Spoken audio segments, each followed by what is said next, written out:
you're thinking about selling your shop, did you know that you're going to have to sign a non-compete?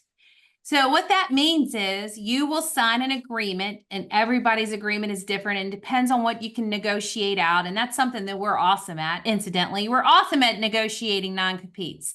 But did you know that with this non-compete, they say different things? Some of them say you can't own or run a body shop anywhere in the United States. Some of them say you can't even own real estate other than the real estate that you may lease back to your buyer. Some say that you can't be a coach or a consultant or work for paint companies. They're all very different.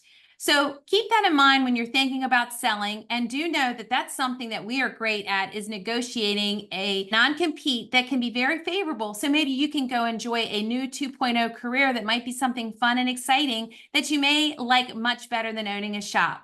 Non-competes can be very restrictive, and here at Consolidation Coach, we negotiate non-competes all the time.